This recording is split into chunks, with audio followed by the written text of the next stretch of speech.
Well, I grade how I feel about my life every single day and then have the data for years, right? Like I track all of, did I get up at 5? Did I brain train? Did I meditate? Did I get in the gym? You Did I will eat rate clean? your day? Yeah, I rate my day, I rate how I feel about my life, work, and health, 0 to 10. So I could show you how much more disciplined I am, how much healthier I am, how much like happier I am in qualitative numbers that I've collected over That the is years. so amazing. interesting. But then I could show you how I used my time for the last like 3-4 You're years. so analytical. Then I could show you how I've grown my wealth, right? Like in how I've grown all the companies where it's just this entire life, if you will, was designed and then lived with purpose and intent, which gives you what? This incredible feeling of fulfillment and like happiness and gratitude of like, look at this amazing life that I created a vision for and grew into continually. And you can do it too. And you can do it too.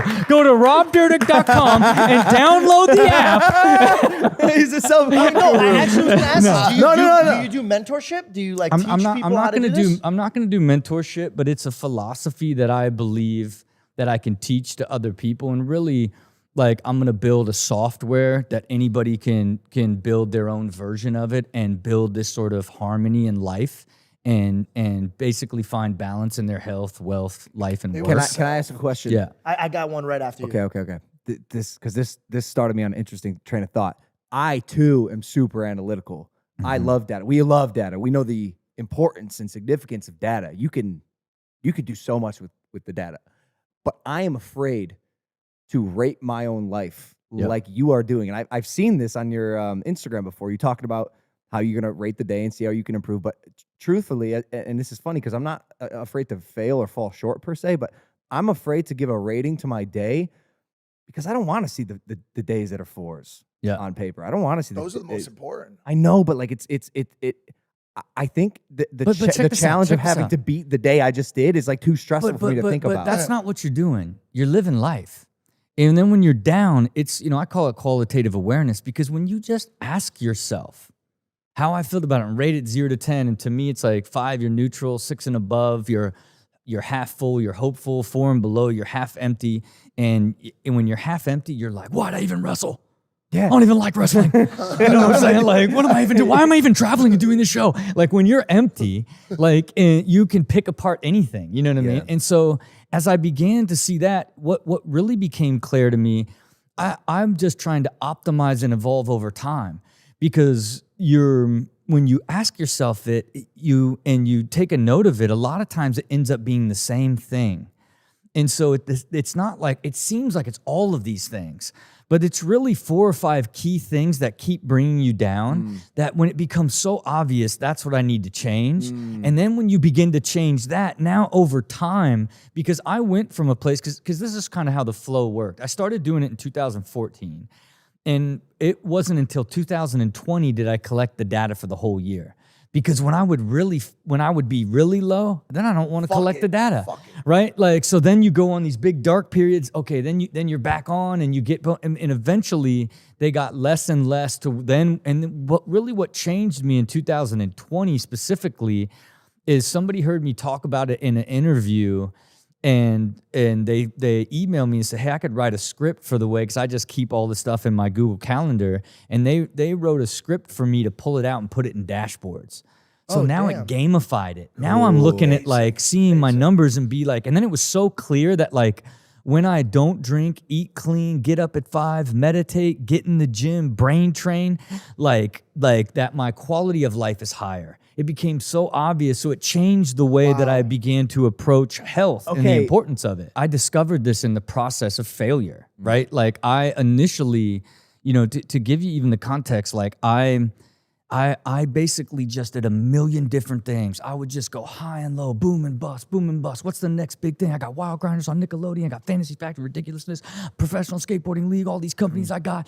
It's like one of these is going to be the big winner for me, that then I'll find happiness, then I'll find balance, then I'll be in a steady relationship and all these things, right? That's how I approach life. And then in the middle of all that chaos, I was raising money for my professional skateboarding league at the time, which I didn't even know what an investment banker was. I didn't even know what venture capital was in 2013.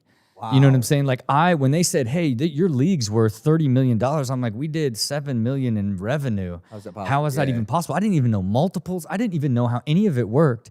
And when I went out and pitched my league, like everybody, like I would pitch my league after I pitched myself of like, here, I have all these companies, this fully integrated multi-platform universe of brands and media, of cartoons and skateboard leagues and foundation with skate parks and multiple shows on MTV, all these things. Like, and so they were like, well, let's have a deal with everything you do. And so one of the big investment groups out here, the Rain Group, like offered me like basically a 360 deal where like, hey, we will value you. At the time, it was like they would value me at 100 million and that they were going to give me 50 million for half of everything I did forever. And then I was going to get, I would get 30 million off the top and 20 million into the company, right? And at the time, I want to say, I was probably making like 10 or 12 million at the time, right? And it was annually? Yeah. And then I was like, finally, man, these really smart business people see it in me. These guys see it. I'm meant to be a billionaire. They're the ones to get me there. Finally, all my chaos and highs and lows and sanity, like finally, the smart guys recognize the potential in this guy. You know what I'm saying? Time to take me let's go to the Billy Club. How do you get to the Bill Club, guys? You know what I'm saying? It's really where my mind was. Because you got to think, I'm uneducated. I quit high school. I don't understand money. I'm just like, I will things into existence. I fantasize about what a great business it would be. And then when it's like, I spent all that time and lost a couple $1 million, like, oh, fuck, well, okay. Well, I guess that didn't work, right? Like I didn't understand it. But when they did the diligence on me and stripped away, because they had to look at all my personal finances, how I managed my money, all the every company I had and everything, they were like, you're uninvestable. We will loan you $7 million to figure out like how to make a business out of you. You have to go on a salary of $700,000 a year. And at the time, I'm like, what? And then pay us back of this $7 million at a 10% interest.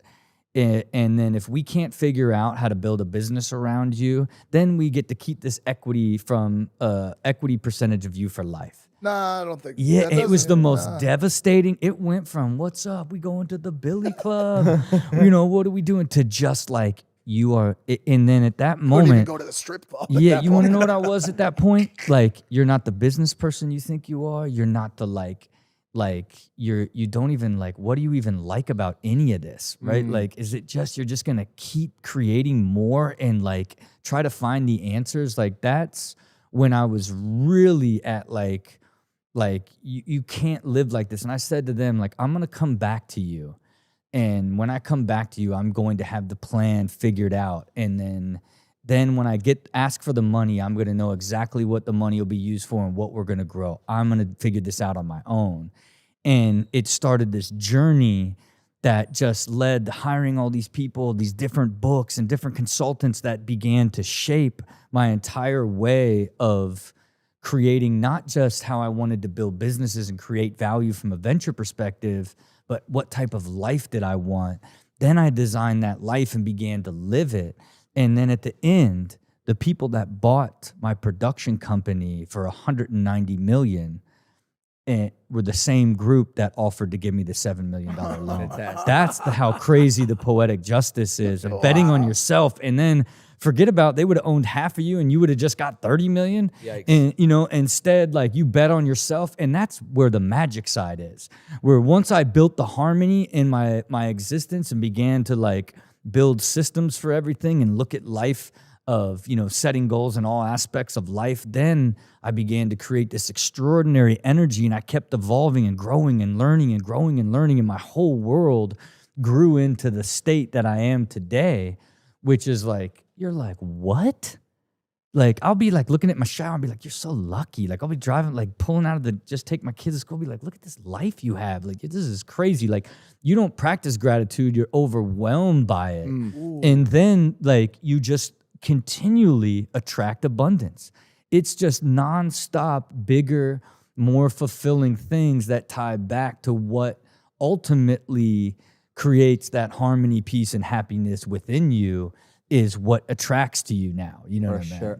Leading with But you gratitude. got to design it. Yeah. To get there. But you can't design it at 27. You got to become 37 and fucking hit rock bottom. I did both of those. Okay, Mike, it's time. Which way's the It's Billy time. Club? Which way's the Billy Club? Hey there, if you like the clip, make sure to subscribe or check out this recommended clip to my right.